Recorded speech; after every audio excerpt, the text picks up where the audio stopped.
Buenas tardes, mi nombre es Tania Bernal. En esta ocasión nos encontramos reunidas las siguientes personas: Yuri Rodríguez, Aida Quintero y Karen Barrero, quienes a continuación se presentarán. Nosotras somos estudiantes del primer semestre de la Fundación de Trabajo Social de la Fundación de Claretiano. Buenas tardes, mi nombre es Juliet Catherine Rodríguez Lozano. Aida Luz Quintero Montoya. Buenas tardes, mi nombre es Karen Barrero.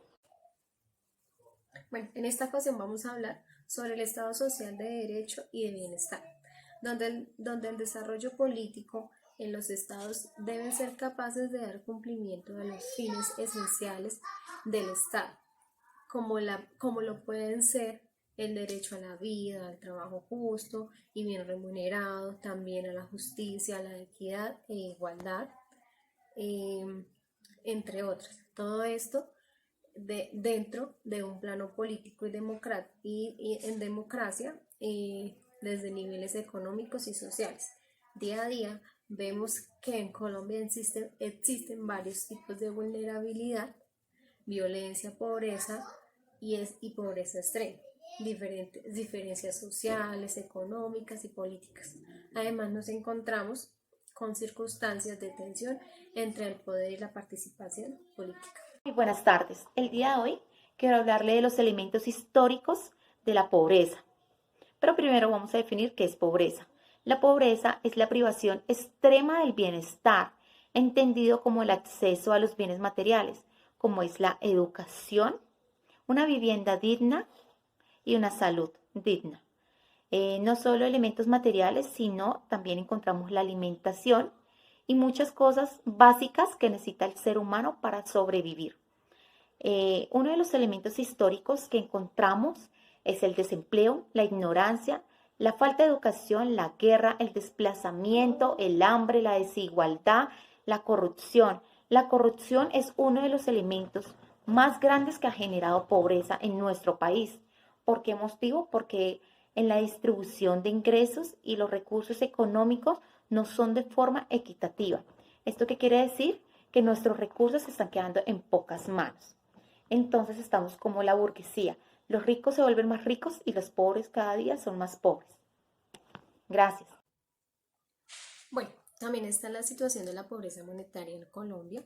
El DANE es la entidad encargada de calcular y divulgar las cifras oficiales de la pobreza monetaria, que mide el porcentaje de la población con ingresos por debajo del mínimo de ingresos mensuales definidos como necesidades para cubrir sus necesidades básicas. Bueno, según el boletín del 2018, la pobreza a nivel nacional fue de 257.433.000 pesos, que equivale a un crecimiento del 27%. Respecto a la línea del 2017, fue de 250.620.000 pesos, que su crecimiento fue de un 26,9%. Entonces, la pobreza monetaria mide los ingresos de un hogar por debajo de la línea de la pobreza. En el 2018, el porcentaje de las personas clasificadas como pobres respecto al total de la población nacional fue de 27,0%. En las cabeceras esta proporción fue de un 24,4%. En los centros poblados y rural disperso fue de 36,1%. Así, la incidencia de la pobreza en los centros poblados y rural disperso equivale al 1,5% veces de la incidencia en las cabeceras. La pobreza monetaria se refiere a la insuficiencia de recursos monetarios para adquirir una canasta de consumo mínima para el hogar. Y la tasa de la pobreza monetaria es comúnmente el indicador que hace referencia al nivel de vida de la población, y esta refleja la capacidad de un hogar para afrontar las exigencias mínimas para vivir. Y en este sentido, el indicador que se utiliza son los gastos que necesita un hogar para subsistir día a día. Estos datos específicos de la pobreza monetaria fueron sacados del Boletín Técnico de la Pobreza Monetaria en Colombia del año 2018. DANE informa para todos. Encontramos datos específicos sobre la pobreza multidimensional. Estos datos son tomados del DANE del año 2018, donde encontramos que las poblaciones de color más claro, como estas, van desde el 4,5% hasta el 30% de pobreza multidimensional.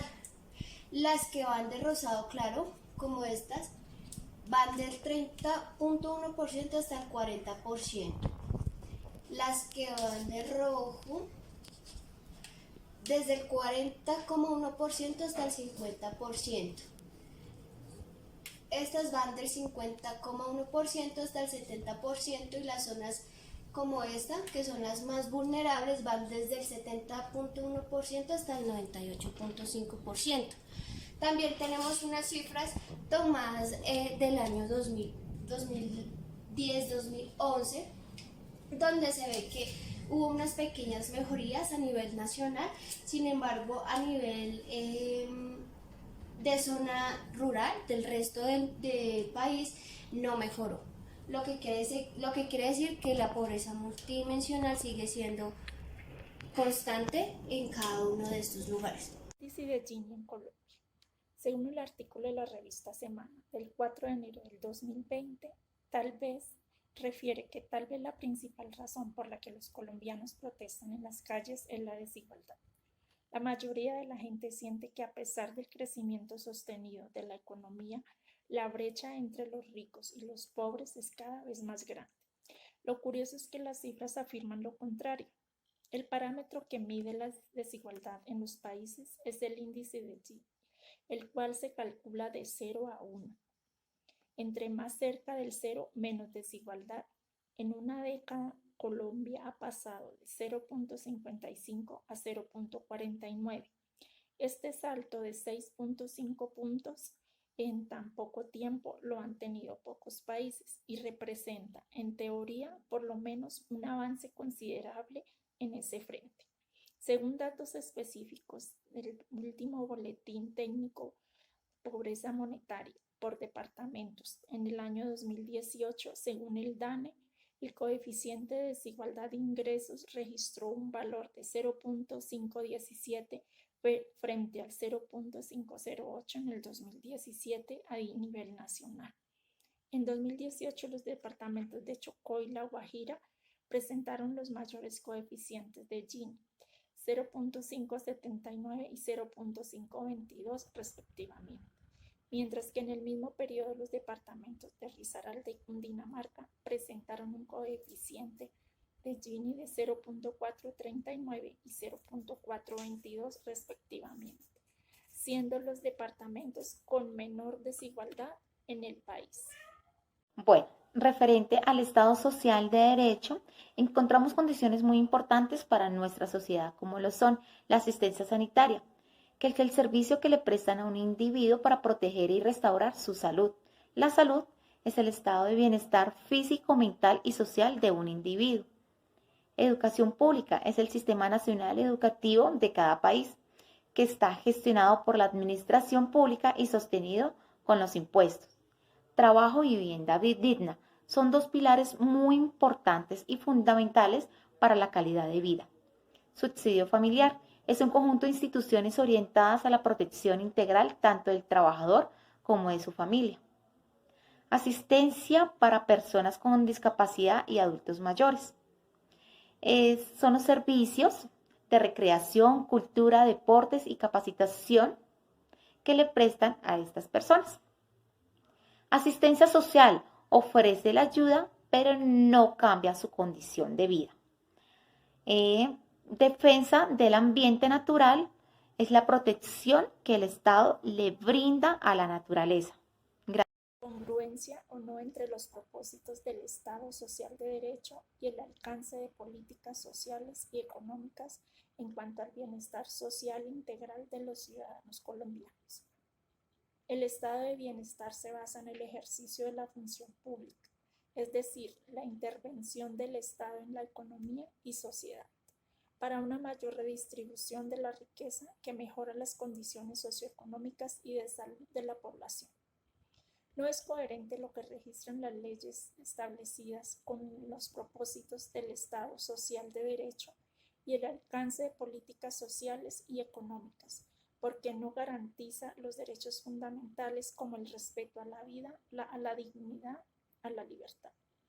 Las políticas socioeconómicas carecen de eficacia, porque pretenden más como participación de ayudas de caridad y momentáneas que aumentan las condiciones de pobreza y marginalidad de ciertos sectores, grupos e individuos, llevando cada vez a la desigualdad social que va desmejorando las condiciones dignas en vez de satisfacer requerimientos básicos de igualdad, justicia social y dignidad humana de los ciudadanos colombianos.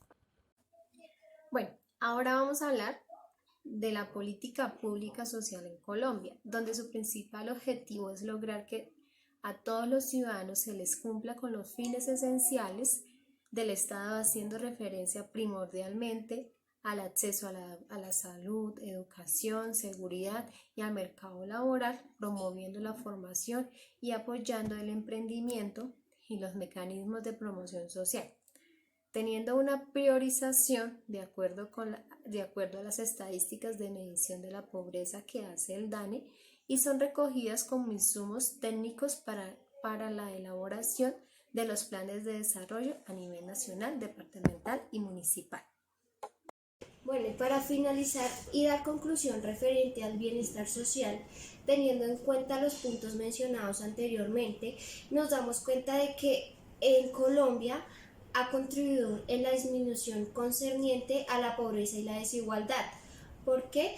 Porque se han dado diferentes métodos para dar solución a las diferentes dificultades, pero sin embargo, la desigualdad no deja de estar presente en nuestra sociedad, al igual que la falta de derechos que algunos individuos no poseen, ni siquiera los primordiales como los derechos fundamentales.